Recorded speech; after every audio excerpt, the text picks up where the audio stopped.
حضرت ابو بکر صدیق. میں نے کہا یہ محبت کی جنگ ہوتی ہے نا. حضرت علی کے ایک بھائی تھے جناب عقیل. جناب عقیل وہ جب انہوں نے کلمہ پڑھا تو نبی پاک کے بڑا قریب رہنے لگے, اور میرے نبی کریم صلی اللہ علیہ وسلم بھی ان سے بڑا پیار کرتے. حضور فرماتے ہیں تیرا کلمہ پڑھنے کی مجھے ڈبل خوشی ہوئی ہے. یا رسول اللہ کس طرح؟ فرمایا ایک میرا تو صحابی بنا ہے, دوسرا تو میرا بھائی تھا مسلمان ہو گیا ہے. حضور بڑا پیار کرتے. اب یہ محبت جو ہوتی ہے نا اس میں دوڑ بھی لگتی ہے اور یہ بری نہیں ہوتی, یہ دوڑ بڑی اچھی ہوتی ہے. حضرت عقیل اب قریب رہنے لگے. میں نے عرض کیا کہ نبی پاک اپنے ذاتی کام حضرت صدیق اکبر کو بتاتے تھے. گھوڑے کی تیاری کر, فلاں کام کرنا ہے, سیدہ فاطمہ کی شادی کرنی, ہر معاملے میں سیدنا صدیق اکبر پیش تھے. اب جب عقیل بن ابی طالب آئے تو حضور کا پیار تھا ان سے بھی, اب محبت کی جنگ چھڑ گئی. اب جناب عقیل کہتے ہیں میں کہنے لگا یار یہ کہیں پیچھے ہوتا ہی نہیں, ہر معاملے میں اسے پیچھے بٹھاؤ بھی تو آگے آ جاتا ہے, اس نے کیا کمال کر دیا ہے. کہتے ہیں آہستہ آہستہ نا میں جوان تھا, ابھی نوجوانی کا عالم تھا, تو وہ خاص پہلو میں سمجھنے سے ابھی قاصر تھا. توجہ ہے آپ کی؟ کہتے ہیں ایک دن نا بڑی باتوں میں حضور فرماتے ابو بکر میرا گھوڑا تیار کرو, تو کہتے ہیں میں دوڑ, کہتا تو چھوڑ میں کرتا ہوں. کہتے ہیں وہ چپ کر جاتے. جتنی جگہ وہ مجھ سے بن سکا میں نے روکا. حضرت صدیق اکبر بولے, کہتے ہیں ایک دن نا مسجد کی پہلی صف میں بیٹھا تھا. میں نے پچھلے جمعے بھی کہا تھا اگے ہو بوے جڑا پہلوں آئے, یہ حکم ہے نا حدیث میں, پہلے آئے اور آگے بیٹھ جائے, گدنے پھلانگنے سے منع کیا. کہتے ہیں ابو بکر صدیق, توجہ ہے آپ کی, ان کی عادت تھی کہ جمعے والے دن مسجد کی صفائی کرتے اور صفائی کر کے سب سے آگے بیٹھ جاتے. بات ذرا میں نے قریب ہو کے سن لی, پاس بیٹھ جاتے. عقیل بن ابی طالب کہتے ہیں میں بھی آیا سیدنا صدیق اکبر, اور مجھے کئی دنوں سے جلال تھا کہ یہ پیچھے ہوتا ہی نہیں. کہتے ہیں میں آیا تو حضرت ابو بکر آگے بیٹھے تھے, تو میں نہ جان بوجھ کے, بچہ تھا اور محبت تھی سرکار سے, ابو بکر سے بغض نہیں کوئی, خدا رہا اس بات کو ضرور ذہن میں رکھیں. فرماتے میں نے کہا ابو بکر اٹھ. مزے کی بات یہ ہے کہ جس مسجد میں صدیق اکبر بیٹھے ہیں اس کی جگہ بھی انہوں نے خرید کے دی ہے. مسجد نبوی کی زمین کی سب سے پہلی رقم حضرت ابو بکر صدیق نے ادا فرمائی. اٹھ. کہتے اٹھے, پیچھے چل. توجہ ہے آپ کی؟ آنکھ کہتے ویکھے کو کسی نے, پاویں مہڑا ہوئے تو پاویں تو چھوٹا بندہ آنکھے تو پھر تو دی خیر ہی نہیں, عمر میں چھوٹا ہو یا مال میں. اٹھ چل پیچھے. اللہ اکبر. حضرت علی دیکھ رہے تھے. کہتے ہیں سیدنا صدیق اکبر اٹھے, پچھلی صف میں, پھر اس سے پچھلی صف میں, پھر اس سے پچھلی صف میں, 7ویں صف میں پہنچ گئے, اور وہاں ہاتھ باندھ دیے. کہنے لگے شہزادے اجازت دے تو یہاں بیٹھ جاؤں, تو رسول اللہ کا خاندان ہے, اجازت دے تو یہاں بیٹھ جاؤں. حضرت عقیل کہتے ہیں بیٹھ جاؤ. حضرت ابو بکر صدیق چپ کر کے پیچھے مل جائے وہی کافی ہے. 7ویں صف, شہزادے یہاں بیٹھ جاؤں. میں بیٹھ جا. وہاں بیٹھ گئے, نماز جمعہ پڑھا, سب چلے گئے. حضرت علی حضور کی بارگاہ, یا رسول اللہ عقیل کو تو کچھ سمجھائے. حضور نے فرمایا کیا ہوا؟ کہ حضور اکثر ابو بکر صدیق سے یاڑ جاتا ہے, آج بھی پہلی صف سے اٹھا کے 7ویں صف میں. شکایت تو حضرت عقیل کی لگ رہی ہے نا, اور حضور فرماتے علی تو عقیل کی چھوڑ, بتا ابو بکر نے کیا جواب دیا ہے. تو ابو بکر کی بتا, تو اس کی چھوڑ, تو اس کی, تو میرے دوست کی, میرے یار کی, میرے خلیل کی بتا.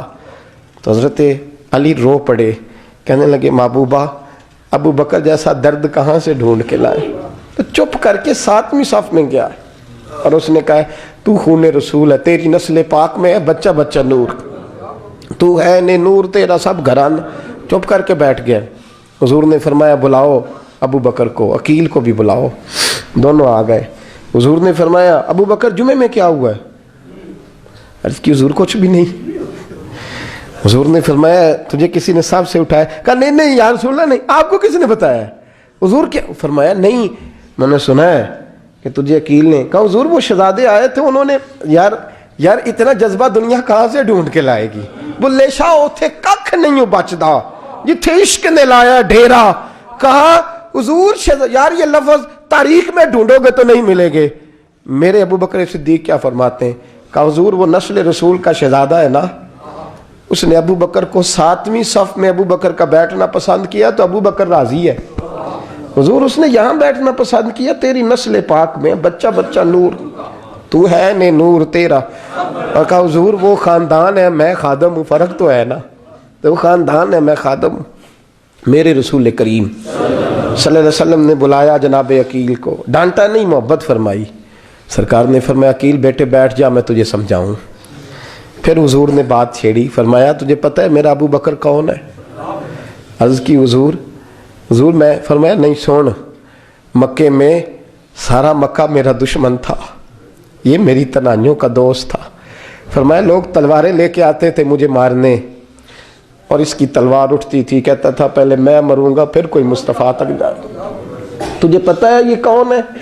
حضرت ابو بکر صدیق ہاتھ باندھے، حضور میں نوکر ہوں یا رسول اللہ، میں نے کوئی شکایت ہی نہیں کی۔ فرمایا عقیل یار ادھر بیٹھ بیٹے، میں تجھے بتاؤں۔ کہا لوگ مجھے شیب ابی طالب میں قید کر آئے تھے، میری بیٹیاں پتے کھا کے گزارا کرتی تھی۔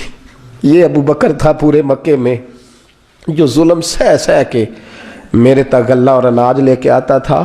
فرمایا عقیل ادھر آ، میں تجھے بتاؤں، تیرا خاندان تیرا قبیلہ سوائے مولا علی شیر خدا کے، فرمایا وہ سب لوگ میرے ساتھ پیار کرتے تھے، ہمارے اوپر انہوں نے مکے کی زمین تنگ کر دی۔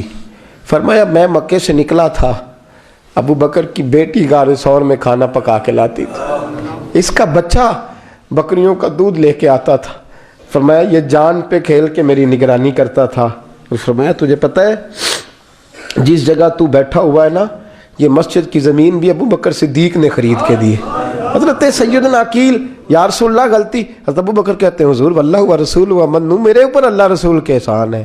آخری لفظ میرے حبیب نے کہے، حضور نے فرمایا عقیل میرے پاس جس کے بھی پیسے آتے ہیں میں بیگانے سمجھ کے خرچ کرتا ہوں، میں کہتا ہوں فلانے کے ہیں، وہ پوچھے گا کہاں لگے، لیکن ابو بکر کے پیسے آتے ہیں تو میں اپنے سمجھ کے خرچ کرتا ہوں۔ اور میرے رسول کریم صلی اللہ علیہ وسلم نے فرمایا میرے ساتھ جس نے نیکی کی میں نے بدلہ چکا دیا ہے، ابو بکر کا میں نے بدلہ دیا ہی نہیں۔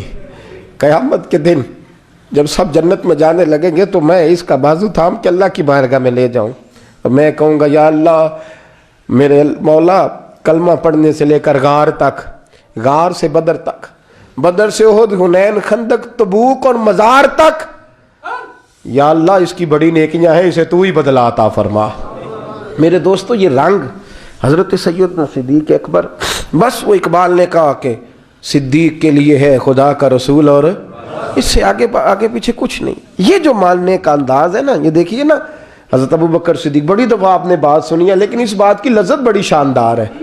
حضرت عمر نے طبیب بلایا ہے ابو بکر کو دکھانے کے لیے ملک شام، پہلے مانتے نہیں تھے، مولا علی کی سفارش ڈالی، پھر دونوں لے کے آئے، سیدنا علی المرتضیٰ بیٹھے ہیں، حضرت عمر بیٹھے ہیں، کہتے ہیں طبیب کو چیک کرو، ملک شام کا بڑا ڈاکٹر ہے۔ چیک کر لیا تو ڈاکٹر کہنے لگا کوئی مرض نہیں، کوئی تکلیف نہیں، کمزوری بڑی ہے، کمزوری بڑی ہے، ان سے پوچھیں انہیں کیا مرض ہے۔ تو حضرت عمر کہنے لگے یار بول کیا مسئلہ ہے تجھے، کیوں اتنا کمزور، اتنا بیمار رہتا ہے، کیا پرابلم ہے، کیا مسئلہ ہے؟ تو حضرت ابو بکر صدیق نے آنکھیں کھولیں اور کہنے لگے عمر تو قسم اٹھا کے بتا، تجھے پتا نہیں مجھے کیا مسئلہ ہے؟ تو اٹھا نا قسم، جنہاں دے دل بر جانی وچھڑن، کون روے پھر تھوڑا، سب روگاں دائی روگ محمد جس کا نام وچھوڑا۔ تجھے نہیں پتا تو بول، اگر خبر ہے تو پوچھتا کیوں ہے؟ میرے دوستو کمال دیکھو، مدینے میں آج بھی مصطفیٰ کو سلام کرو تو ساتھ ہی صدیق اکبر لیٹے ہوئے، ساتھ ہی لیٹے ہوئے مدینے میں۔ ابو بکر صدیق روز رات کو جا کے اس کے گھر کا کام کاج کر کے آتے۔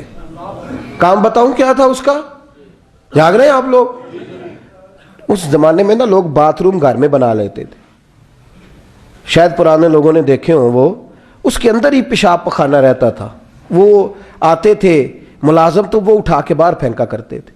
وہ بی بی گھر کے اندر پیشاب کرتی، نابینا ہے، وارث کوئی نہیں، ابو بکر صدیق آتے، امیر آدمی اور اس کا وہ پخانہ پیشاب اٹھا کے باہر پھینک کے آتے، پھر اس کے گھڑے میں پانی بھر کے لاتے، پھر اس کے گھر میں جھاڑو دیتے، پھر اس بوڑھی عورت کو کھانا کھلاتے، پھر اس کو خرچہ دیتے، پھر اس کو کہتے کہ فلاں آدمی کی تیرے پڑوسی کی میں نے ڈیوٹی لگا دی ہے، ضرورت ہو تو اس کو کہہ دینا۔